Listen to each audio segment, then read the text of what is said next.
Hello guys, welcome back to our channel again. I hope you all are doing well and staying safe. So हम लोग कर रहे थे computer. आज हमने करना है चैप्टर 8 जो है प्रोग्रामिंग कॉन्सेप्ट्स. सो चलिए बिना टाइम वेस्ट किए स्टार्ट करते हैं इस चैप्टर को. सबसे पहले प्रोग्रामिंग कॉन्सेप्ट में हम पढ़ेंगे क्या कि प्रोग्राम क्या होता है, प्रोग्रामर क्या होता है एंड प्रोग्रामिंग लैंग्वेजेस क्या क्या हैं, ठीक है, उनके बारे में पढ़ेंगे. सो चलिए बिना टाइम वेस्ट किए स्टार्ट करते हैं. प्रोग्राम जो है उसको डिफ़ाइन किया जाता है सेट ऑफ इंस्ट्रक्शंस, ठीक है, जिसकी ज़रूरत पड़ती है हमें कोई भी कंप्यूटर टास्क को एग्जीक्यूट करने के लिए या उसको रन करने के लिए बोल सकते हैं. ठीक है, तो प्रोग्राम क्या है, एक सेट ऑफ इंस्ट्रक्शंस है जिसकी हमें ज़रूरत पड़ती है कोई भी कंप्यूटिंग टास्क को एग्जीक्यूट करने के लिए या रन करने के लिए. जो पर्सन परफॉर्म करता है उस प्रोग्राम को उसको प्रोग्रामर बोलते हैं. ठीक है, प्रोग्रामर जो है ना वो क्या करता है, कुछ स्पेसिफिक लैंग्वेजेस यूज़ करता है अपने प्रोग्राम को राइट करने के लिए, जिसको प्रोग्रामिंग लैंग्वेजेस बोला जाता है. जैसे कि एग्जांपल आ गया C++ और जावा. ये सारी जो हैं ये क्या है, प्रोग्रामिंग लैंग्वेजेस हैं. ठीक है, अब हमने पढ़ा कि प्रोग्रामिंग लैंग्वेजेस यूज़ की जाती हैं. अब ये प्रोग्रामिंग लैंग्वेजेस जो वो है क्या, तो प्रोग्रामिंग लैंग्वेजेस क्या हैं, ये सेट ऑफ कमांड्स बोल सकते हैं या इंस्ट्रक्शंस भी बोल सकते हैं. ठीक है, सेट ऑफ इंस्ट्रक्शंस और सेट ऑफ कमांड्स या फिर जिसको यूज़ किया जाता है क्रिएट करने के लिए एक सॉफ्टवेयर प्रोग्राम को. ठीक है, प्रोग्रामिंग लैंग्वेज जो है वो सिंपल होनी चाहिए, easy to learn and use, मतलब इजी हम सीख भी लें और इजी उसको यूज़ भी कर लें. It must be consistent in terms of syntax and cinematics की फॉर्म में ये जो है होना चाहिए. प्रोग्रामिंग लैंग्वेजेस जो हैं उनको आगे कैटेगराइज किया गया है 3 पार्ट्स में. सबसे पहले आता है आपका लो लेवल लैंग्वेज LLL जिसको बोलते हैं, मिडिल लेवल लैंग्वेज MLL जिसको बोलते हैं, हाई लेवल लैंग्वेज HLL जिसको बोलते हैं. सो सबसे पहले हम पढ़ेंगे लो लेवल लैंग्वेज है क्या. तो ये जो प्रोग्रामिंग लैंग्वेज है, लो लेवल लैंग्वेज जो है ये ज़्यादा डिफ़िकल्ट है अंडरस्टैंड करने के लिए. ठीक है, थोड़ा जो है ये ज़्यादा डिफ़िकल्ट है कि इसको समझना थोड़ा ज़्यादा डिफ़िकल्ट है. इसको बनाया गया है ऑपरेट करने के लिए पूरी की पूरी entire instructions set of a computer system directly which are generally use to write the system software. मतलब ये है कि इसको बनाया गया है ऑपरेट करने के लिए बोल सकते हैं या हैंडल करने के लिए बोल सकते हैं. किसको, entire instructions of computer system की सारी सेट ऑफ इंस्ट्रक्शंस जो हैं उनको ऑपरेट करने के लिए और हैंडल करने के लिए इसको बनाया गया है. किसको, लो लेवल लैंग्वेज को. ठीक है, जो डायरेक्टली क्या है, directly which are generally use to write, जिसको यूज़ किया जाता है सिस्टम सॉफ्टवेयर को राइट करने के लिए. जैसे कि आपकी मशीन लैंग्वेज होगी और असेंबली लैंग्वेज होगी, ये इसकी एग्जांपल्स हैं. अब पढ़ेंगे मशीन लैंग्वेज है क्या. सो मशीन लैंग्वेज क्या है, it is the only language understood by the computer. Machine language एक ओनली लैंग्वेज है जो कंप्यूटर के द्वारा अंडरस्टैंड की जाती है. Sometimes it refers to as an machine code और ऑब्जेक्ट कोड और बाइनरी लैंग्वेज. कभी कभी इसको जो है वो मशीन कोड बोलते हैं, ऑब्जेक्ट कोड भी बोलते हैं और बाइनरी लैंग्वेज भी बोलते हैं. ये कलेक्शन ऑफ बाइनरी डिजिट्स हैं. और कौन कौन से डिजिट्स आते हैं इसमें, 0 और 1 जिसको बिट्स भी बोलते हैं. ठीक है, that the computer reads and interpret. ये चीज़ मैं आपको पहले भी बता चुकी हूँ कि कंप्यूटर जो है वो हमारी लैंग्वेज को नहीं समझ पाता है. हम जो भी सेट ऑफ इंस्ट्रक्शंस या कमांड्स कंप्यूटर में डालते हैं अपने इनपुट, वो कंप्यूटर क्या करता है, पहले बाइनरी सिस्टम के थ्रू उसको बाइनरी लैंग्वेज में कन्वर्ट करता है, 0 और 1 की फॉर्म में कन्वर्ट करता है, बिट्स की फॉर्म में कन्वर्ट करता है. उसके बाद कंप्यूटर हमारी सेट्स ऑफ इंस्ट्रक्शंस और कमांड्स को अंडरस्टैंड कर पाता है. ठीक है, उसके बाद में आता है असेंबली लैंग्वेज. तो ये एक लो लेवल प्रोग्रामिंग लैंग्वेज है जिसको यूज़ किया जाता है यूज एज एन इंटरफेस की तरह विद कंप्यूटर हार्डवेयर्स के साथ में. एक इंटरफेस की तरह इसको यूज़ किया जाता है. इसको यूज़ किया जाता है स्ट्रक्चर कमांड्स के लिए एज सब्स्टिट्यूशन फॉर नंबर्स, जिसमें क्या क्या आते हैं, numbers, allowing humans to read the code easier and looking at binary codes. ठीक है, कि ह्यूमन जो है मतलब हम लोग जो हैं वो क्या कर सकें, कोड को ईजी रीड कर सकें जब हम बाइनरी कोड्स की तरफ देखें, तो उसको असेंबली लैंग्वेज बोलते हैं. उसके बाद में आपका आता है मीडियम लेवल लैंग्वेज MLL जिसको बोलते हैं. तो ये क्या करता है, it serves as a bridge between raw hardware and programming layer of computer system. मतलब कि ये जो मीडियम लेवल लैंग्वेज है वो एक ब्रिज की तरह, एक पुल की तरह काम करती है. किसके बीच में, रॉ हार्डवेयर के बीच में और programming layer of computer system. Computer system की जो प्रोग्रामिंग लेयर है और रा हार्डवेयर है उसके बीच में ये एक ब्रिज का काम करती है।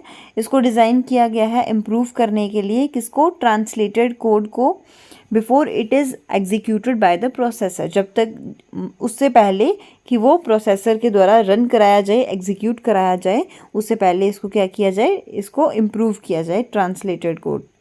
ठीक है, सो एग्जाम्पल है इसका सी।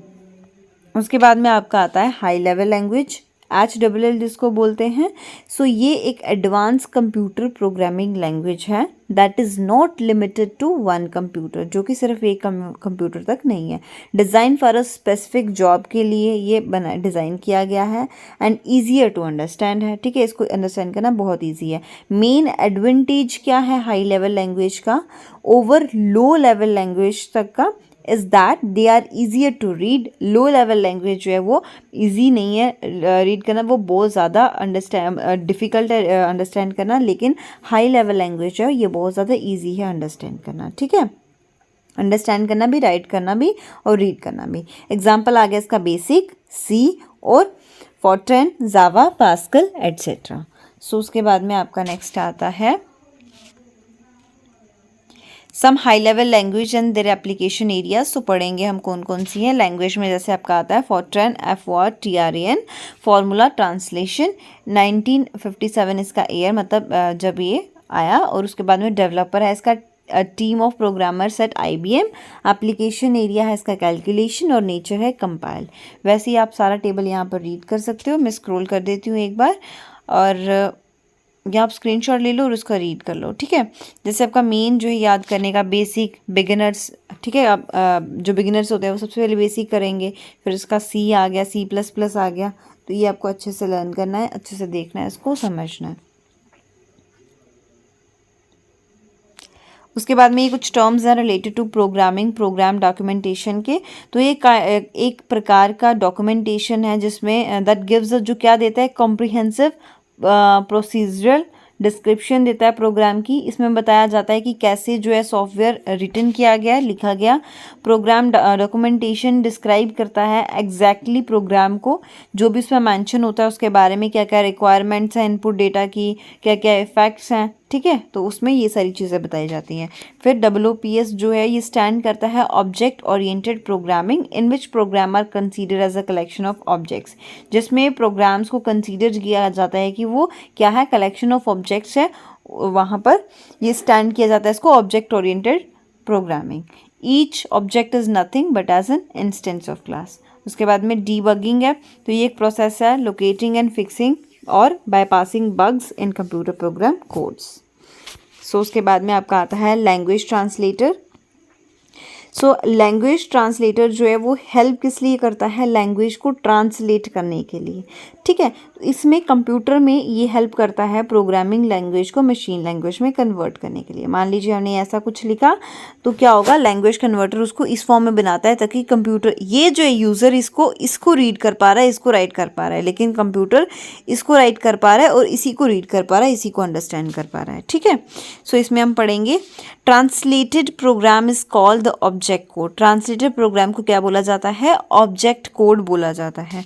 Depending upon use programming language, कि हम किस तरीके का जो है वो प्रोग्रामिंग लैंग्वेजेस यूज़ कर रहे हैं, लैंग्वेज ट्रांसलेटर किस प्रकार का यूज़ कर रहे हैं। तो जो लैंग्वेज ट्रांसलेटर है वो 3 कैटेगरीज में डिवाइड किया गया है। सबसे पहला आता है असेंबलर। ये मैंने आपको ऑलरेडी एक चैप्टर में पढ़ा चुकी हूँ, पर डिस्क्राइब नहीं किया था, सिर्फ पढ़ाया था कि लैंग्वेज ट्रांसलेटर कौन कौन से होते हैं। असेंबलर होता है, इंटरप्रेटर होता है और कंपाइलर होता है, 3। ठीक है, अभी इसके बारे में पढ़ेंगे भी। असेंबलर जो होता है वो क्या करता है, it converts a program written in assembly language into machine language. ये असेंबली लैंग्वेज को मशीन लैंग्वेज में कन्वर्ट कर देता है। असेंबली लैंग्वेज में क्या क्या आता है आपका, मैनेमोनिक कोड्स आते हैं जो कि डिफ़िकल्ट होते हैं लर्न करना, एंड आर मशीन डिपेंडेंट, और मशीन पे डिपेंड होता है क्योंकि मशीन ही उसको अंडरस्टैंड कर पाती है, तो उसको लर्न करना, उसको सीखना जो है वो डिफ़िकल्ट होता है। सेकेंड आता है इंटरप्रेटर। सो इंटरप्रेटर क्या है, ये कन्वर्ट करता है HLL को, यानी कि हाई लेवल लैंग्वेज प्रोग्राम को मशीन लैंग्वेज में, किसके द्वारा, by converting it line by line. ये लाइन बाय लाइन जो है कन्वर्ट करता है। असेंबली लैंग्वेज जो है बाय असेंबल, मतलब पूरा का पूरा वो करता है, ये लाइन बाय लाइन करता है। If there is any error in the line, अगर आपकी लाइन में कोई एरर है तो ये वहाँ पर स्टॉप हो जाता है। एग्जीक्यूशन जो है प्रोग्राम की वो इमीडिएटली बंद हो जाती है और रिपोर्ट किया जाता है यूज़र को उसी टाइम पे। मतलब कि अगर आपकी लाइन में कोई भी एरर आता है तो जो प्रोसेसिंग हो रही है उस पर, जो कंप्यूटर में रन हो रहा है, एग्जीक्यूट हो रहा है, वो बंद हो जाता है। और बंद होने के बाद वो यूज़र को रिपोर्ट भी किया जाता है उसमें कि इसमें कुछ एरर है, ठीक है, उसी टाइम पे। Program execution can not resume until the error is rectified by the user. तब तक प्रोग्राम एग्जीक्यूशन स्टार्ट नहीं होता, फिर से एग्जीक्यूट नहीं होता, जब तक कि वो एरर जो है वो यूज़र के द्वारा रेक्टिफाई नहीं किया जाता। इंटरप्रेटर जो है ये बहुत ही यूज़फुल है डीबगिंग के लिए और सुटेबल है नोविस प्रोग्रामर्स के लिए। ये एक बहुत ही स्लो प्रोसेसर और लेस कंज्यूमिंग मेमोरी स्पेस बोल सकते हैं हम, वैसा एक प्रोग्राम है, ठीक है। उसके बाद में आता है आपका कंपाइलर। सो कंपाइलर जो है वो हाई लेवल लैंग्वेज प्रोग्राम्स को मशीन लैंग्वेज में कन्वर्ट करता है, ये भी, और which can be understand by the processor, जो कि कौन अंडरस्टैंड कर पाता है, प्रोसेसर अंडरस्टैंड कर पाता है। हर एक हाई लेवल लैंग्वेज के लिए मशीन जो है वो रिक्वायर करती है एक सेपरेट कंपाइलर, मतलब अलग अलग कंपाइलर की ज़रूरत होती है। Compiler creates a unique object program, और कंपाइलर जो है वो क्या क्रिएट करती है, एक यूनिक कोड प्रोग्राम क्रिएट करती है, जिस that is if a source program is compiled, अगर सोर्स प्रोग्राम ही कंपाइल है किया जाए, अगर there is no need that source program because output can be obtain by executing the object program, तो वहाँ पर कोई भी नीड नहीं पड़ती है सोर्स प्रोग्राम की, क्योंकि आउटपुट जो है वो कहाँ से ऑब्टेन किया जा सकता है, ऑब्जेक्ट प्रोग्राम को एग्जीक्यूट करा करके। कंपाइलर जो कन्वर्ट करता है सारे के सारे हाई लेवल लैंग्वेज प्रोग्राम्स को ऑन गो एंड रिपोर्ट करता है, जितने भी एरर्स वगैरह होते हैं ना प्रोग्राम्स के, along with the line numbers में, वो उसको जो है वो रिपोर्ट कर देता है। उसके बाद में आपका आता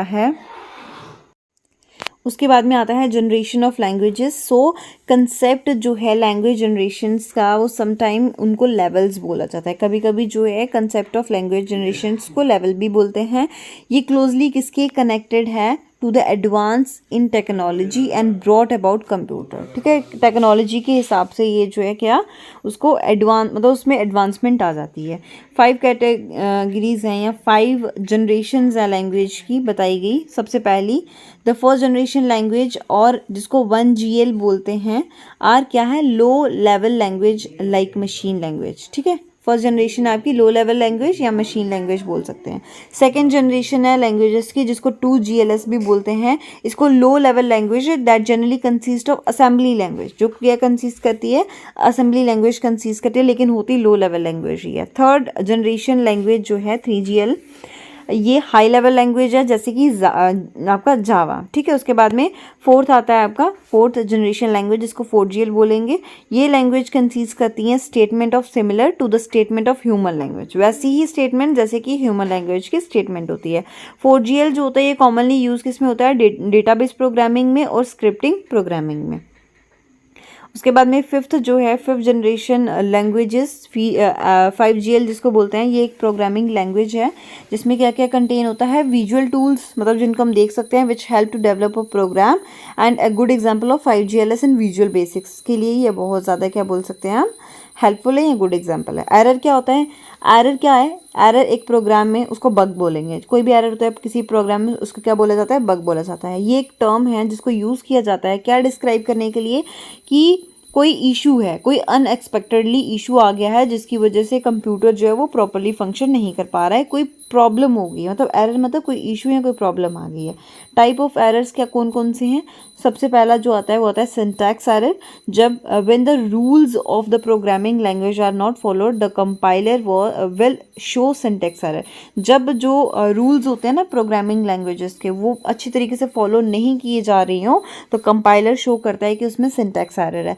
सिनेमैटिक एरर कब होता है, सिनेमैटिक एरर तब बताया जाता है कंपाइलर के द्वारा, जब जो स्टेटमेंट लिखी होती है इन द प्रोग्राम में are not meaningful to the compiler, compiler के लिए वो मीनिंगफुल नहीं होती है जो लाइन लिखी जाती है, तो सिनेमैटिक एरर दिखाया जाता है। लॉजिक एरर कब दिखाया जाता है?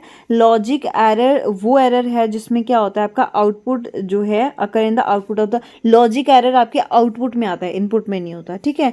तो जो प्रेजेंस ऑफ लॉजिक एरर्स है वो लीड किसके द्वारा किया जाता है? अनडिजायर और इनकरेक्ट आउटपुट, मतलब आपका रिजल्ट जो है मतलब जो आपने सोचा भी नहीं था वो रिजल्ट आ रहा है, या फिर उसमें कोई आपको इनकरेक्शन लग रही है, तो वहाँ पे मतलब लॉजिक एरर दिखाया जाता है। उसके बाद में आता है रन टाइम एरर। तो रन टाइम एरर वो एरर है जो एग्जीक्यूशन के टाइम पे अकर होता है, मतलब जब प्रोग्राम चल रहा है उस टाइम पे जो अकर होएगा उसको रन टाइम एरर बोलते हैं। और ये जनरली अकर होता है किसकी वजह से? इलीगल ऑपरेशंस की वजह से जो प्रोग्राम में परफॉर्म किए जा रहे होते हैं उस टाइम पे। उसके बाद में आता है आपका एल्गोरिथम। सो एल्गोरिथम एक स्टेप बाय स्टेप मेथड है प्रॉब्लम को सॉल्व करने का, जिसको कॉमनली यूज़ किया जाता है डेटा प्रोसेसिंग के लिए, कैलकुलेशंस के लिए, या बाकी जो कंप्यूटर रिलेटेड मतलब कि जिसमें मैथमेटिकली ऑपरेशंस लगते हैं उनके लिए एल्गोरिथम यूज़ किया जाता है। इसको डिस्क्राइब किया गया इसके फीचर्स, डिज़ायरेबल फीचर्स को। सबसे पहला है each step of algorithm should be simple. हर एक स्टेप जो होता है एल्गोरिथम का बिल्कुल सिंपल होता है। It must be in finite number of steps हो सकते हैं। It should be as efficient as possible, इतना एफिशिएंट कि जितना हो सके उतना ज़्यादा एफिशिएंट होता है। It should be clear in the sense, एकदम समझने में बिल्कुल क्लियर होएगा। इट शुड बी इफेक्टिव भी होता है, that is it must lead to a unique solution of problem, मतलब प्रॉब्लम का सॉल्यूशन इसमें मिल जाता है जो भी आपकी मैथमेटिकली ऑपरेशंस में जो भी प्रॉब्लम्स आ रही हैं उसमें। टिडबिट सेंस के विजुअल बेसिक जो है ये एक इंटरप्रेटेड लैंग्वेज है। आपका रिजर्व्ड वर्ड जो है ये एक वर्ड है प्रोग्राम का, जिसमें प्रोग्राम लैंग्वेज जो है वो सेट की जाती है aside for its own use के लिए, ठीक है। उसके बाद में आपका प्स्यूडो कोड है, ये एक प्रोग्रामिंग लैंग्वेज नहीं है, एक सिंपली इनफॉर्मल वे है डिस्क्राइब करने का प्रोग्राम को, ठीक है। ये फॉलो नहीं करता है कोई भी सिनेटैक्स स्ट्रिक्टली, ठीक है। फिर उसके बाद में कंट्रोल स्ट्रक्चर आता है, ये एक स्टेटमेंट है या ब्लॉक है बोल सकते हैं स्टेटमेंट्स का प्रोग्रामिंग लैंग्वेज में, जो डिटरमाइन करता है द कंट्रोल फ्लो और सीक्वेंस ऑफ एग्जीक्यूशन, ठीक है। क्या जो प्रोसेस रन हो रहा है उस पर उसका कंट्रोल और सीक्वेंस, या बाकी की जो इंस्ट्रक्शंस या स्टेटमेंट्स हैं उन पे। और लूपिंग ये एक कंट्रोल स्ट्रक्चर है जिसको यूज़ किया जाता है प्रोग्राम में एग्जीक्यूट कराने के लिए एक particular set of program repeatedly, मतलब अगेन एंड अगेन। तो इसी के साथ में हमारा चैप्टर 8 जो है वो ख़त्म हो गया। सो इसके ये MCQs हैं, अगर आप चाहते हैं तो कमेंट बॉक्स में कमेंट ज़रूर करना, फिर मैं इसके लिए अलग से वीडियो लेके आऊँगी। और अगला चैप्टर है हमारा चैप्टर 9 जो है माइक्रोसॉफ्ट विंडो। सो इसको हम पढ़ेंगे नेक्स्ट क्लास में। आई होप आपको आज की वीडियो अच्छी लगी हो, अगर अच्छी लगी हो तो लाइक करना, शेयर करना, सब्सक्राइब करना मेरे चैनल को। एंड हाँ, अगर कोई भी चीज़ मैंने गलत प्रोनाउंस करी हो, गलत बताई हो, तो मुझे भी वो कमेंट बॉक्स में कमेंट करके ज़रूर बताना। And thanks for watching my video.